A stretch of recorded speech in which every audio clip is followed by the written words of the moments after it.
de-weeding is going to cost CCP 15 lakhs rupees. This 15 lakhs rupees CCP has organized through CSR. Mr. Anil Khonda of Anil Alcon Group have donated 5 lakhs rupees. Dukule Construction have donated 2 lakhs rupees. Vintage Hospital has donated 2 lakhs rupees. Architect Kenkare has donated 2 lakhs rupees. Fisherman Wharf has donated 2 lakhs rupees. And Kamath Real Estate, who are running this hotel, what is the hotel name? The Taj Hotel, Vivanda, they have given 2 lakhs. So total 15 lakhs rupees. And this amount is directly coming to the company who is dividing it. Now CCP will be now in the process of preparing an estimate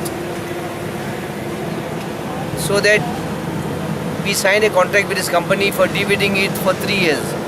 Because if we don't divide again the grass will grow. So they have to maintain it for 3 years, where in a year thrice they divide it. You see, then let the government and the GISADC, whoever want to desil, let them desil. If we wait for them, then Panjim will flood. Talegaon Panchayat, by spending their own money, have cleared a thing. Now it was outdated to start today because the entire monsoon water will come in force and it will flood here. We started our work on the Nala about 10 days back. We started from Kamrabat and cleaned it up to Kakula Fort, the bridge that's near Kakula Fort.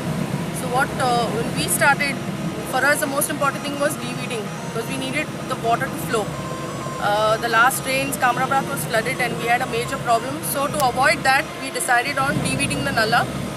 And after the rains, we'll be doing dredging and clearing of all the plastic. Because while we were doing this, we realized that the Nala was choked up with plastic bottles and pieces of wood and unbelievable, even TVs and wood pieces. There was so much of garbage. So we are hoping now that since we worked so hard to cleaning the Nala, we are hoping that people will cooperate and not throw any garbage into the Nala.